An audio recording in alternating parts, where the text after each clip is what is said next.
There is a word we seem to have been using more lately than I remember. It is the word transition. Simply stated, transition is defined as the process or a period of changing from one state or condition to another.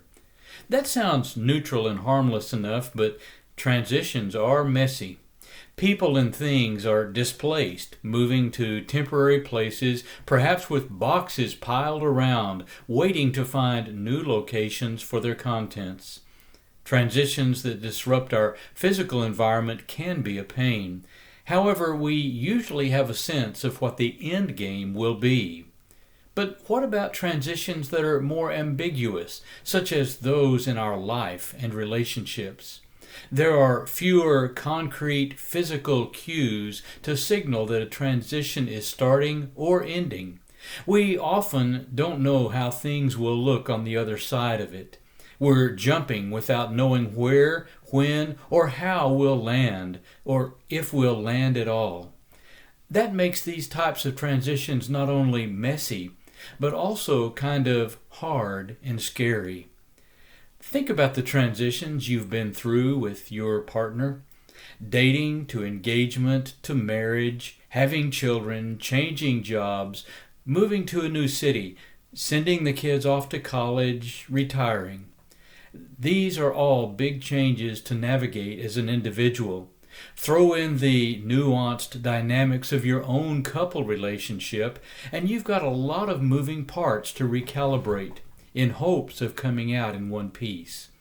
Perhaps that is the most important part, staying connected to each other throughout the uncertainty, so that the experience strengthens you as a unit. Now, whether you and your partner handle change and ambiguity like champs or find it challenging, it is of the utmost importance to keep communication lines open. Allow me to share some tips and topics from Anne Malmberg to talk through before, during, and after a life relationship transition.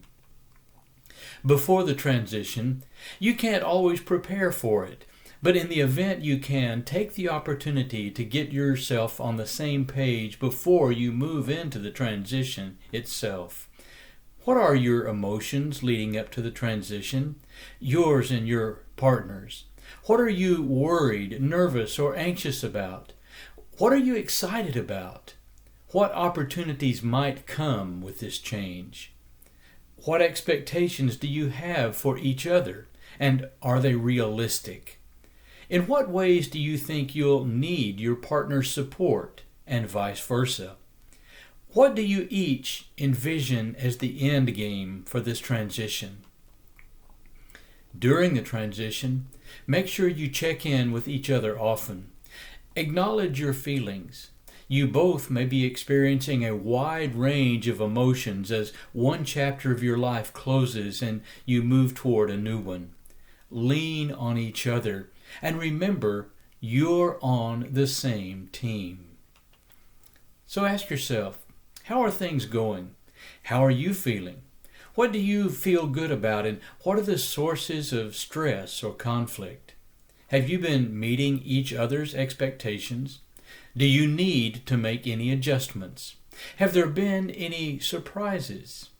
Show each other appreciation.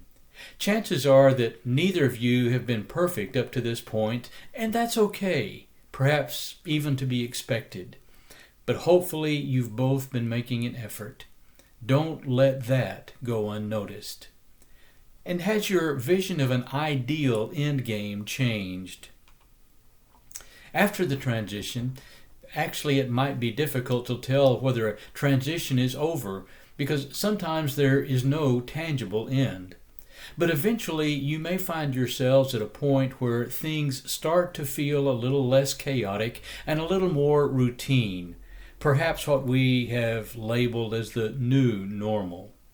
This is a good time to take stock of where you have landed. Give each other a high five and a hug. You've made it through. Okay, things may not yet be perfect, but will they ever be, or were they before? If you've made it through the most difficult part, you can use those skills to maintain a strong connection with your partner. Change is hard on relationships, but complacency and neglect can be just as damaging. Think about your relationship before the transition.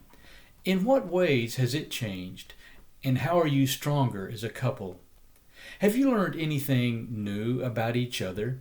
And if so, how can you use this knowledge to grow your relationship? You see, life and relationship transitions are hard because of the uncertainty and ambiguity of saying goodbye to the familiar and replacing it with the unknown. As a couple, you'll go through many transitions, big, small, often messy, and sometimes scary. By making communication and connection a priority throughout these transitions, you create a foundation to come out stronger on the other side. Above all, recognize you are not alone in this transition. The wise man of Proverbs chapter 3, verses 5 through 6, challenges us to trust in the Lord with all our heart, acknowledge Him in all our ways, and He will make our paths straight. In Deuteronomy chapter 31, in verse 8, Moses encouraged Joshua by saying, "The Lord is the one who goes ahead of you. He will be with you. He will not fail you or forsake you. Do not fear or be dismayed." May God bless you as you follow Him to the places He will lead and the blessings He has for you.